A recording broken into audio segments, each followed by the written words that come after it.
Resort web சீரிஸோட ப்ரமோவை Jio Hotstar வந்து release பண்ணியிருக்காங்க. நம்ம எல்லாருமே எப்படா ஃப்ரைடே வரும் மண்டே வெடிச்சிட்டு இருந்தோம். ஸோ வெற்றி என்ன பண்ண போகிறாரு அப்படிங்கிறத கிளியராக அந்த ப்ரமோவில் காமிச்சிருக்காங்க. ஃபர்ஸ்ட் வந்து ஷெஃப் ஜான் வந்து கூப்பிட்டு சொல்கிறாரு, இன்னும் 45 மினிட்ஸ் தான் இருக்குது, அடுப்பு இல்லாமல் கேஸ் இல்லாமல் நம்மளால் எப்படி சமைக்க போகிறோம் அப்படின்னு சொல்லி கேட்குறாரு. கேட்ட உடனே ஷெஃப் அடுத்த சீனில் என்னென்னா வெற்றி வந்துட்டு இவர் பாண்டிக்கிட்ட வந்து ஃபோனில் பேசுகிற மாதிரி காட்டுறாங்க.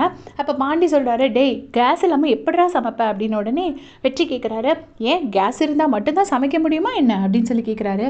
கேட்ட உடனே பாண்டி கேட்குறாரு, டேய் அப்படி தானடா காலங்காலமாக எல்லோரும் இது வரைக்கும் சமைச்சிட்ருக்காங்க, அப்புறம் எப்படிடா சமைக்க முடியும் கேஸ் இல்லாமல் அப்படின்னோடனே அப்போ வெற்றி இந்த ரெசார்ட்டில் ஒரு புது வரலாறே படைக்க போகிறோம் அப்படின்னு சொல்லிட்டு ரொம்ப ஸ்டைலிஷாக ஒரு லுக் கொடுக்குறாரு.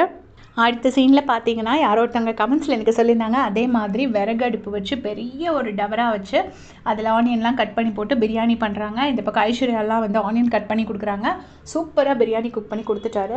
ரெசார்ட்க்கு வந்தவங்க எல்லாரும் அப்படி சாப்பிட்றாங்க, ரசித்து சாப்பிட்றாங்க. விக்கி மட்டும் அப்படி ஒரு மாதிரி பொறாமையாக பார்த்துட்ருக்காங்க, கூட வேணியும் நிற்கிறாங்க. மற்றபடி எல்லாருமே வந்து அவ்வளோ தூரம் வந்து ப்ரைஸ் பண்ணுறாங்க வெற்றியோட குக்கிங்கை.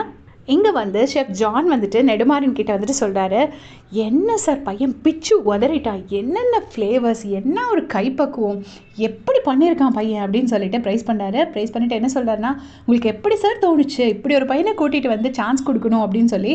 நெடுமாறன் வந்து ஐயோ அப்பாங்கிற மாதிரி தலையில் வச்சுட்டு உட்காந்துருக்காரு.